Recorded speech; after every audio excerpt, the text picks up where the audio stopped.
नमस्कार, मैं हूं आपके साथ गौरव राजेंद्र। आपको सीधे लिए चलते हैं जयपुर, जहां पर अंतर्राष्ट्रीय हवाई अड्डे के नवनिर्मित टर्मिनल 1 का उद्घाटन समारोह आयोजित किया जा रहा है। आइए अब आपको सीधे चलते हैं जयपुर, जहां पर कार्यक्रम का सीधा प्रसारण किया जा रहा है। भजनलाल शर्मा लोगों को संबोधित कर रहे हैं। मैं तो कहां देखना चाहते हो, 2 दिन का है, 3 दिन का है, और उनको लगे कि ज्यादा से ज्यादा राजस्थान में, क्योंकि मैं हमेशा कहता हूं, और अभी मैं समिट राजस्थान के लिए सभी जगह कई देशों में भी गया हूं, और मैंने सभी जगह कहा है कि पर्यटन के क्षेत्र में राजस्थान में बहुत संभावना है। वैसे तो राजस्थान में जिस क्षेत्र की बात करें उसमें संभावना ही संभावना है, लेकिन पर्यटन के क्षेत्र में बहुत बड़ी संभावना है। हमारे यहाँ के किले, हमारे यहाँ के महल, हमारे यहाँ का रेगिस्तान थार, हमारे यहाँ की झीलें, हमारे यहाँ के अभ्यारण्य, आप देखते हैं हर 25 किलोमीटर पर धार्मिक पर्यटन हमारा है। आप जिस भी दिशा में चलेंगे हर 25 किलोमीटर पर धार्मिक पर्यटन भी हमारा आपको आकर्षित करेगा। इसलिए मैं कहना चाहता हूं कि निश्चित रूप से इस हवाई अड्डे का बहुत बड़ा लाभ हमें होने वाला है। जयपुर के अंतर्राष्ट्रीय हवाई अड्डे के साथ आज प्रदेश में 7 हवाई अड्डे हैं। हम इनके विस्तार की प्रगति के लिए भी काम कर रहे हैं। कोटा में नए ग्रीनफील्ड एयरपोर्ट की स्थापना के लिए हमारा भारतीय विमानपत्तन अपराधिकरण के साथ MOU हुआ है। इसके साथ ही जयपुर में स्टेट टर्मिनल का विकास, उदयपुर और उत्तरलाई एयरपोर्ट का विकास और विस्तार, झालावाड़ हवाई पट्टी के उन्नयन और श्रीगंगानगर हवाई पट्टी के विकास के लिए भी हमारी प्रक्रिया जारी है। केंद्र सरकार के सहयोग से हम बीकानेर, कोटा और जैसलमेर हवाई अड्डे से भी नियमित उड़ानें सुनिश्चित करने जा रहे हैं। ये विश्व स्तरीय बुनियादी ढांचा लंबे समय तक राजस्थान के युवाओं के लिए रोजगार के अवसर पैदा करेगा। राजस्थान जिस तरह से सड़क मार्ग, रेल मार्ग से जुड़ा हुआ है, हमारा यह प्रयास है कि उसी तरह से हवाई मार्ग से भी हमारा राजस्थान ज्यादा से ज्यादा जुड़े, यह हमारा प्रयास रहेगा।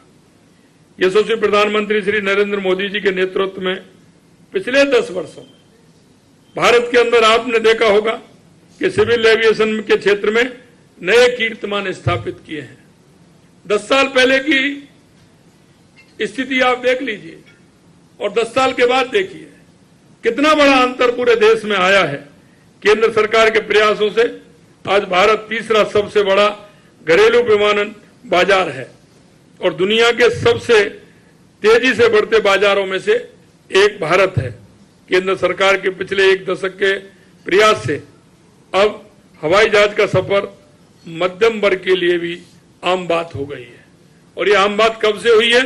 जब से माननीय देश के यशस्वी प्रधानमंत्री नरेंद्र मोदी जी ने 2016 से उड़ान योजना प्रारंभ की है और उड़े देश का आम नागरिक, ये उनकी थीम थी कि आम नागरिक के लिए भी हवाई सुविधा मिले और सुगम हो, ये योजना बढ़ी है। करीब 1.5 करोड़ घरेलू यात्री इसका फायदा उठा रहे हैं। राजस्थान विमान क्षेत्र को और अधिक सशक्त बनाने के लिए हमें पायलटों की कमी दूर करनी होगी। इसके लिए आपने देखा होगा हमने किशनगढ़ में फ्लाइंग ट्रेनिंग स्कूल खोलने का काम किया है। हमीरगढ़, भीलवाड़ा में प्रक्रिया चल रही है और अभी मैं हरियाणा के चुनाव के अंदर भिवानी गया था, तो वहां जो फ्लाइंग स्कूल चलाते हैं उनके अधिकारी मेरे से मिलने आए कि साहब भिवानी में हम चलाते हैं, अगर आप हमें झुंझुनू को हवाई पट्टी को अगर आप हमें दे देते हैं तो हम भिवानी से उड़ाएंगे, झुंझुनू उतारेंगे, झुंझुनू से उड़ाएंगे तो भिवानी उतारेंगे। उनका हमारा सर्किट बन जाएगा, हमारे स्टूडेंट को सीखने में आसानी रहेगी और उसका एक मार्ग बन जाएगा कि उसको यहां से जाकर के वहां उतरना है। तो मैंने कहा निश्चित रूप से आइए, झुंझुनू की हमारी हवाई पट्टी को देखिए, हमें उसमें क्या करना है ये हम करेंगे और आप अपना आराम से फ्लाइंग स्कूल उसमें खोलिए। राइजिंग राजस्थान समिट की अंतर्राष्ट्रीय मीट के दौरान मैंने संबंधित देशों के प्रतिनिधियों से आग्रह किया है कि वे अपने एयरलाइंस की जयपुर से डायरेक्ट फ्लैट की व्यवस्था करें। अगर सीधी व्यवस्था करेंगे तो निश्चित रूप से बहुत अच्छा काम होगा। साथ ही साउथ ईस्ट एशिया की फ्लैट्स का जयपुर में टेक्निकल हॉल्ट किया जा सकता है। राजस्थान में आप एयरक्राफ्ट रिपेयरिंग के लिए भी MRO भी स्थापित कर सकते हैं। इसके लिए राजस्थान में कई एयर स्ट्रिप उपलब्ध हैं, क्योंकि हमारा सीकर हो, हमारा झुंझुनू हो, भीलवाड़ा हो, सिरोही हो, जालौर हो, ये हमारी बहुत बड़ी एयर स्ट्रिप है। इनमें काम हो सकता है आगे, जैसे हमारी माउंट आबू की है, बहुत अच्छी एयर स्ट्रिप है। इनके विकास की भी बात हमने कही है, निश्चित रूप से इनका विकास भी होगा। हमने एविएशन के फूल पर लगने वाले टैक्स को भी कम किया है। एक तरफ जहां 26% टैक्स था, उसे हमने हमारे बजट में मात्र 2% किया है। और उस 2% से हमें कितना लाभ हुआ है कि एक दिन में जा रहा था तो यहां 2 कार्गो खड़े थे। मैंने इनका आने का कारण क्या है? इनका आने का कारण यही है कि यहाँ फ्यूल सस्ता मिलता है, इसके कारण से वो आते हैं और यहाँ पार्किंग भी यहाँ करके वो करते हैं। तो एक बहुत अच्छी बात है। और इसीलिए हमारे जो ट्रेनिंग स्कूल हैं वो भी इसीलिए आए हैं कि उसका चार्ज यहाँ कम है। तो आने वाले समय में हमारा हमीरगढ़ में भी आ रहा है, सीकर में भी आ रहा है, और अब झुंझुनू की मैंने जैसा आपको बताया। अगर ये आते हैं तो निश्चित रूप से जो पायलटों की कमी है राजस्थान उसको भी पूरी तरह से पूरा करेगा और हमारे युवाओं का एक अच्छा भविष्य भी उसमें निर्धारित करेगा। मैं कहना चाहता हूं कि विमानों की संख्या दिल्ली से यहाँ ज्यादा बढ़ गई है। हेली टूरिज्म को भी बढ़ावा देने के लिए प्रदेश के सभी सीमावर्ती जिलों में हेलीपैड विकसित करने का काम भी हम कर रहे हैं। हमने कहा है कि हर जिले में हम हेलीपोर्ट बनाएंगे, और हेलीपोर्ट बनाने का उद्देश्य हमारा कि वहां हमारी पर्यटन की स्थिति अगर हमारी धीरे धीरे बढ़ती है तो उसका लाभ भी हमें मिलता है। क्योंकि कई पर्यटक ऐसे आते हैं कि वो देखना चाहते हैं लेकिन उनके समय की कमी होती है, वो रोड से काफी समय में पहुंच पाएंगे, इसलिए उनको हवाई सेवा की आवश्यकता होगी और हमारा हर जिले में हेलीपोर्ट होगा तो उससे हमें लाभ होगा। तो इसके लिए भी हमारी सरकार काम कर रही है। समस्त 7 जिला मुख्यालयों के अन्य प्रमुख स्थानों पर चिकित्सा सुविधा, इमरजेंसी और पर्यटन की दृष्टि से एयर ट्रेवल को सुगम करने के लिए हेलीपैड्स का निर्माण हम करेंगे। हम सब मिलकर राजस्थान के विकास की एक नई यात्रा शुरू कर रहे हैं। हमारी सरकार निवेश और विकास की जो पहल कर रही है वे विकसित राजस्थान की राह में मील का पत्थर साबित होगा और हम जल्द ही विकसित देश और प्रदेश के वासी होंगे, ऐसे प्रदेश के वासी होंगे जो देश में नंबर 1 का प्रदेश हमारा होगा। जयपुर एयरपोर्ट का यह टर्मिनल हमारे लिए अंतर्राष्ट्रीय निवेश को आकर्षित करने में मददगार बनेगा। आज के इस शुभ अवसर पर मैं आप सभी को बहुत बहुत धन्यवाद देता हूं कि इस प्रोजेक्ट को सफलतापूर्वक पूरा करने में आपका योगदान देने वाले सभी लोगों को मैं धन्यवाद देता हूं। आप सभी को बहुत बहुत धन्यवाद, बहुत बहुत धन्यवाद। जय हिंद, जय भारत, जय Rajasthan.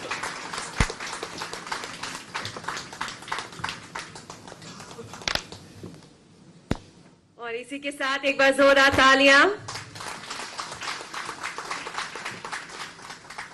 Under his able leadership, Rajasthan is making progress in all sectors, be it tourism, culture. चलिए बढ़ते हैं आगे खबरों में। अब बीजेपी प्रदेश अध्यक्ष मदन राठौड़ और मुख्यमंत्री भजनलाल शर्मा ने आज खीवसर, सलवर और जो है 84 विधानसभा उपचुनाव में बीजेपी प्रत्याशियों के समर्थन में आयोजित जनसभाओं को संबोधित किया। मुख्यमंत्री भजनलाल शर्मा और प्रदेश अध्यक्ष मदन राठौड़ ने खीवसर से बीजेपी प्रत्याशी रेवंत राम डांगा, सलवर से शांति देवी मीणा और 84 से कारीलाल ननोमा के समर्थन में वोट देकर क्षेत्र के विकास के लिए बीजेपी के प्रत्याशी को भारी बहुमत से जो है विजयी दिलाकर विधानसभा में भेजने का आह्वान किया है। मुख्यमंत्री भजनलाल शर्मा ने कहा कि बीजेपी सरकार ने प्रदेश की सभी 200 विधानसभा क्षेत्रों में विकास के कार्य करवाए। प्रधानमंत्री नरेंद्र मोदी के नेतृत्व में प्रदेश की डबल इंजन सरकार ने युवाओं के लिए रोजगार के अवसर सृजन करने का कार्य किया है। बीजेपी सरकार खनिज बाहुल्य क्षेत्रों में स्थानीय लोगों को रोजगार मुहैया कराने के लिए प्रतिबद्ध है। इसके लिए राइजिंग राजस्थान के तहत अकेले सलवर विधानसभा क्षेत्र में 250 करोड़ के 6 MOU साइन किए गए हैं। बीजेपी सरकार की प्राथमिकता क्षेत्र का विकास करना है। वहीं दूसरी ओर महिलाओं के उत्पीड़न, गुंडागर्दी और अपराध पर लगाम लगाने का भी कार्य किया जा रहा है।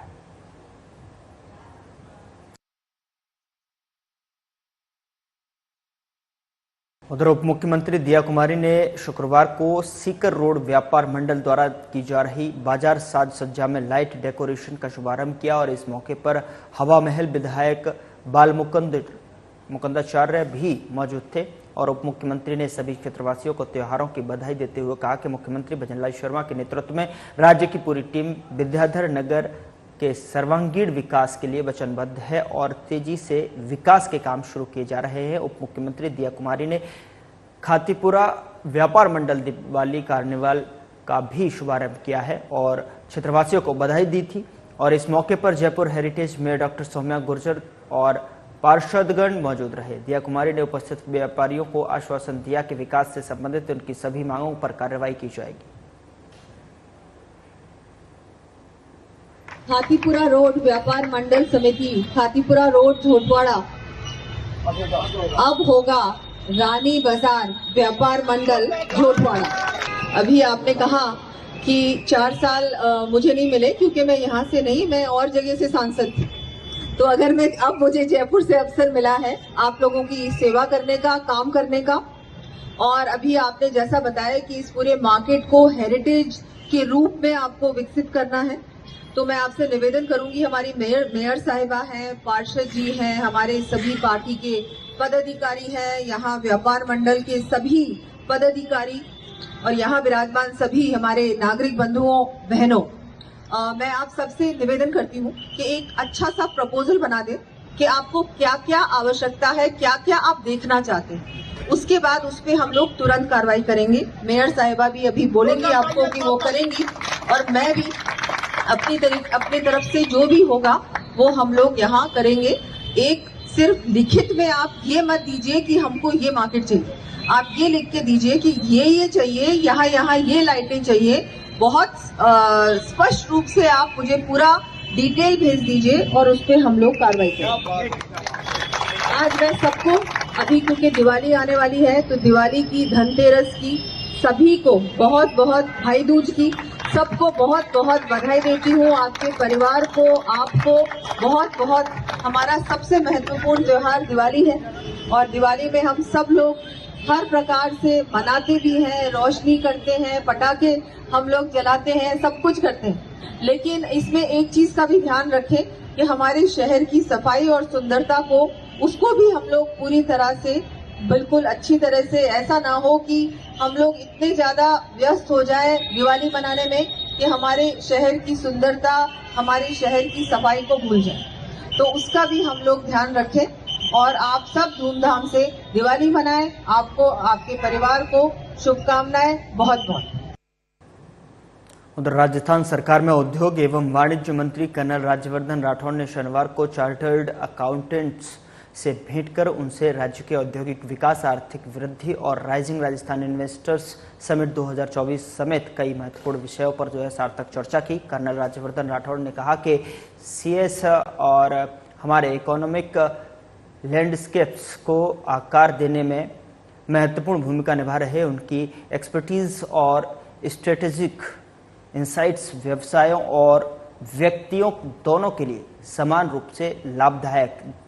और साथ ही आपको बता दें, दुनिया भर में भारत के चार्टर्ड अकाउंटेंट्स को उनकी समझ और बेहतरीन फाइनेंशियल स्किल्स के लिए जाना जाता है। CA देश के अर्थतंत्र के बड़े स्तंभ माने जाते हैं।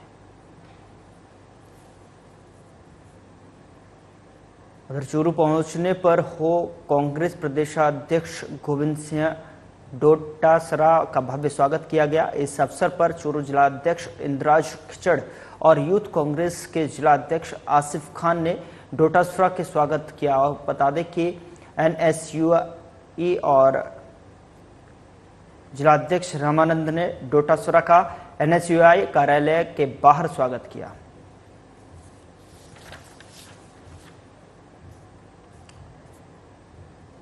उधर जयपुर नगर निगम हेरिटेज की साधारण सभा की तीसरी बैठक हुई। बैठक में कई महत्वपूर्ण मुद्दों पर चर्चा हुई और कई अहम फैसले लिए गए। बैठक में सिविल लाइंस के बीजेपी विधायक गोपाल शर्मा भी मौजूद रहे। विधायक गोपाल शर्मा ने बताया कि इस बैठक में विभिन्न भवनों के नाम बदलने का प्रस्ताव सर्वसम्मति से पास हुआ है, जिसके तहत हसनपुरा में हरिपुरा मार्ग बनाने का महत्वपूर्ण निर्णय हुआ है। यह 4 नंबर डिस्पेंसरी से NBC तक जाने वाला मार्ग है।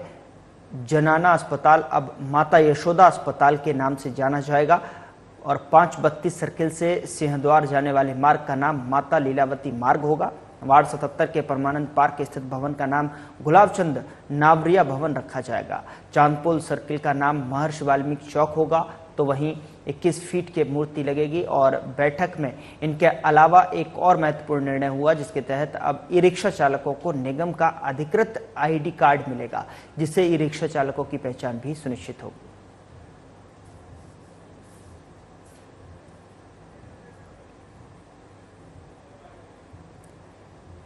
उधर बीजेपी हरियाणा प्रभारी और बीजेपी राजस्थान पूर्व प्रदेशाध्यक्ष डॉक्टर सतीश पुनिया ने वीरता एवं शौर्य की धरती जैसलमेर प्रवास पर लगातार उन्होंने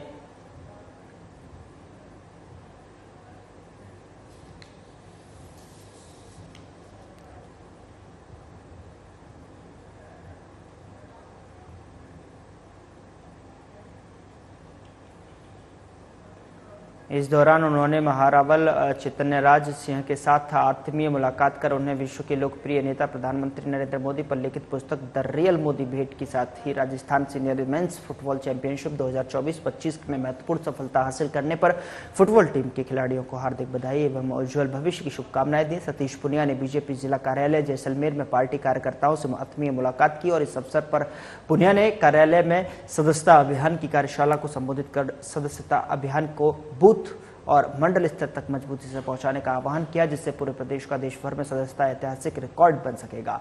यह कार्य पार्टी के कार्यकर्ता अपने परिश्रम की पूंजी से संभव कर दिखाएंगे। वहीं सतीश पुनिया ने बीजेपी पूर्व जिला महामंत्री एवं युवा मोर्चा पूर्व जिलाध्यक्ष स्वर्गीय दलपत मेघवाल के दुखद निधन पर उनके निवास पर पहुंचकर श्रद्धांजलि अर्पित की एवं परिवारजनों को ढांढस बंधाया।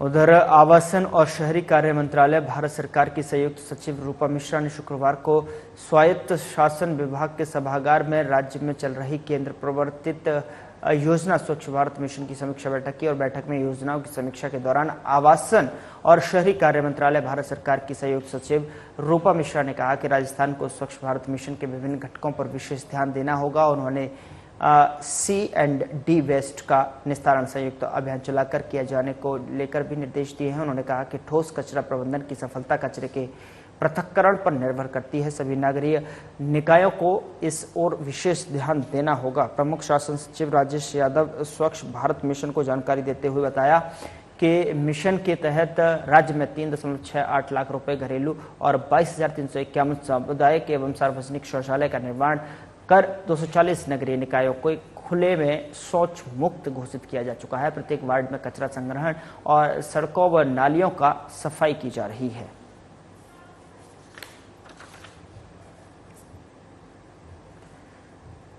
खबर अजमेर से है, जहां पर रोजगार कार्यालय तथा राजकीय औद्योगिक प्रशिक्षण के संयुक्त तत्वाधान में राजकीय औद्योगिक प्रशिक्षण संस्थान माखुपुरा अजमेर के परिसर में रोजगार सहायता शिविर का आयोजन किया गया। कार्यक्रम के मुख्य अतिथि के तौर पर विधानसभा अध्यक्ष वासुदेव देवनानी शामिल हुए। इस अवसर पर उन्होंने कहा कि रोजगार प्राप्त करना जीवन का एक अंग है। राज्य सरकार 5 लाख युवाओं को रोजगार देगी। करीब 1 लाख पदों की विज्ञप्तियां जारी की जा चुकी हैं। युवाओं को केवल डिग्री आधारित शिक्षा की बजाय रोजगार परख शिक्षा लेनी चाहिए। सिर्फ रुपए कमाना जीवन का उद्देश्य ना हो, बल्कि समाज और देश के विकास को ध्यान में रखकर काम करें। शिविर में निजी क्षेत्र के नियोजकों द्वारा विभिन्न पदों हेतु 811 अशार्थियों का प्रारंभिक चयन किया गया। 173 अशार्थियों को स्वरोजगार एवं प्रशिक्षण की जानकारी प्रदान कर लाभान्वित किया गया।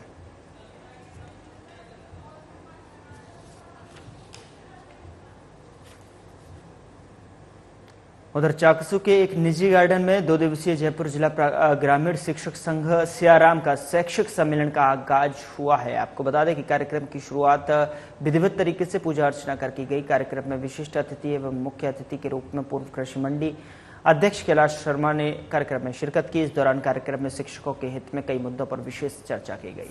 पर्यवेक्षक नोडल प्रभारी रामलाल मीणा ने कहा कि चाकसू विधानसभा के शिक्षकों ने विद्यालय में बेहतर कार्य किया है। नामांकन से लेकर परीक्षा परिणाम तक बेहतर रिजल्ट दिया है। शिक्षकों संबंधी कई मुद्दों पर जो है विशेष चर्चा की गई। और साथ ही आपको बता दें कि इस दौरान कार्यक्रम में मुख्य ब्लॉक शिक्षा अधिकारी हनुमान सहाय मीणा, एसीबीओ अशोक तंवर प्रकाश चंद और अनुवर्मा रामकली मीणा सहित बड़ी संख्या में तद्दार में शिक्षकों का संगठन कार्यक्रम में मौजूद रहा।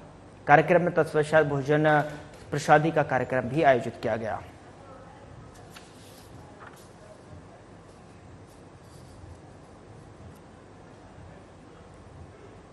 उधर दीपावली के त्योहार को देखते हुए शुद्ध आहार की उपलब्धता सुनिश्चित करने के लिए मिलावट पर वार अभियान चलाया जा रहा है। इस क्रम में खाद्य विभाग की टीम लगातार मिलावटखोरों पर शिकंजा कस रही है। हरसौरा में एक पनीर फैक्ट्री में छापेमारी के दौरान भारी मात्रा में दूषित पनीर नष्ट किया गया, जिसमें व्यापारियों में जो है हड़कंप मच गया। खाद्य सुरक्षा अधिकारी नेहा शर्मा ने बताया कि दीपावली के मौके पर मिलावट को रोकने के लिए आयुक्त खाद्य सुरक्षा और औषधि नियंत्रक अतिरिक्त आयुक्त पंकज ओझा और एडीएम ओम प्रकाश सहरण के निर्देशन में अभियान चलाया जा रहा है। इसी अभियान के तहत हरसौरा की एक पनीर फैक्ट्री में की शिकायत पर जो है शुक्रवार देर शाम छापेमारी की गई और पनीर का नमूना लिया गया। निरीक्षण के दौरान करीब 2 क्विंटल दूषित पनीर नष्ट करवा दिया गया और फैक्ट्री के में पनीर के नमूने को जांच के लिए भेजा।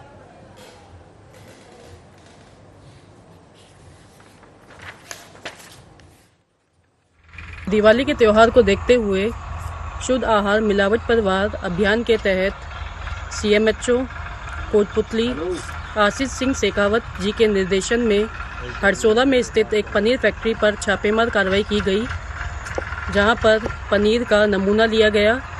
साथ ही डीप फ्रीज में रखे करीब 200 किलो दूषित पनीर को मौके पर ही नष्ट कराया गया।